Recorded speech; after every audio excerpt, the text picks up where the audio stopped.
In 1637, Holland, a single Semper Augustus tulip bulb sold for 10 times a craftsman's annual salary.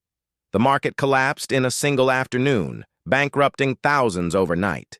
Tulip mania is the first well-documented speculative bubble in economic history. It is also, by some measures, the most absurd.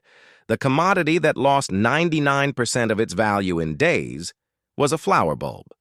The people who bought it were not fools.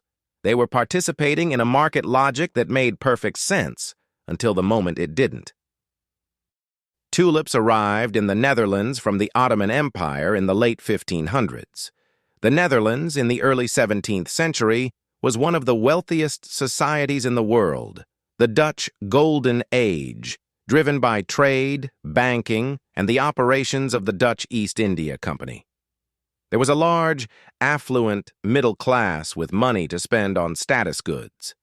Tulips were exotic, striking, and could not be easily imported in bulk. They had to be grown from bulbs in Dutch soil. Growing them took years. Certain varieties, particularly those that showed the complex color-streaked patterns produced by a mosaic virus that infected the bulbs, were extraordinarily rare and could not be reliably reproduced. The most prized variety was the Semper Augustus.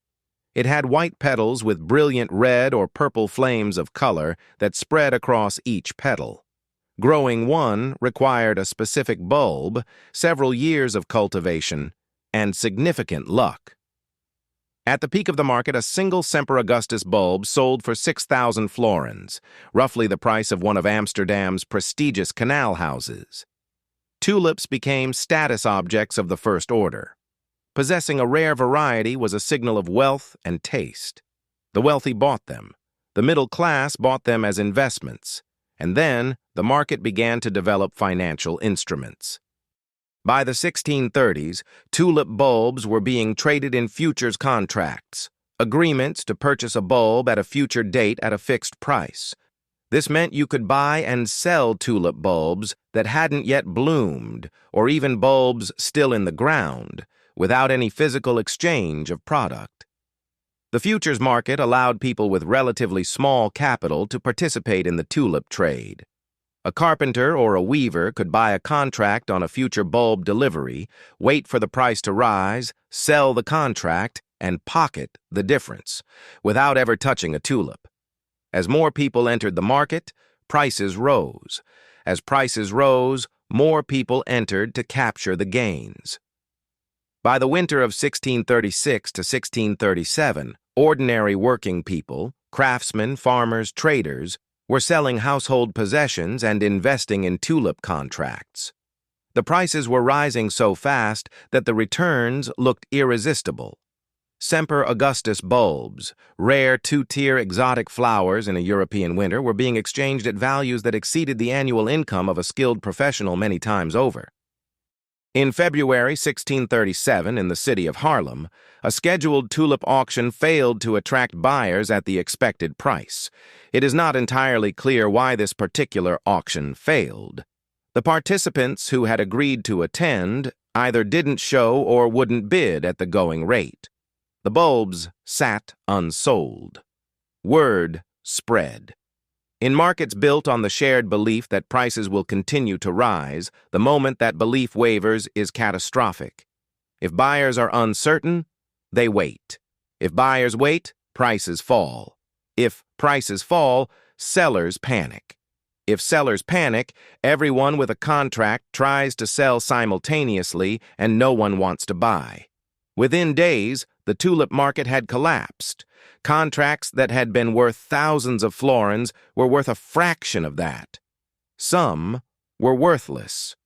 The exotic virus-infected bulbs that had been the most prized were still beautiful flowers, but the price of a beautiful flower is not the price of a status symbol in a functioning market. Bulbs that had been worth canal houses were worth what a bulb was worth, enough to plant a flower. The economic damage was concentrated but severe. People who had bought at peak prices with borrowed money were ruined. Merchants who had made contracts they could no longer honor defaulted. The Dutch courts were flooded with disputes about contract validity. Buyers who had agreed to purchase bulbs at peak prices now refused to pay, and sellers who had contracted to deliver at low prices found themselves unable to honor agreements at the new market rates. The Dutch government eventually decreed that tulip contracts signed at the peak could be annulled for a payment of 10% of the face value, essentially a legal recognition that the contracts had been made in a market that no longer existed. The broader Dutch economy, which was far larger and more diversified than the tulip market, did not collapse. The Golden Age continued. Amsterdam remained the financial center of the world for another generation. But for the individuals who had liquidated savings, borrowed against property, and bet on tulips, there was no recovery. They had bought at prices that were never going to return. A flower bulb, not gold, not land, not a company. A flower bulb that had to be grown, that bloomed for a week, that was beautiful, and that was worth the price of a house because enough people believed it was, until the day they stopped, when tulip bulbs were worth more than houses. The first documented speculative bubble, the flower at the center of it is still beautiful. The pattern at the center of it, shared belief, rising prices, the moment belief wavers, then collapse, has repeated every few decades since, in every market, in every country, with every commodity that people have decided is worth more than it costs to produce. The tulip was just the first one we wrote down. Subscribe if you want more. See you in the next one.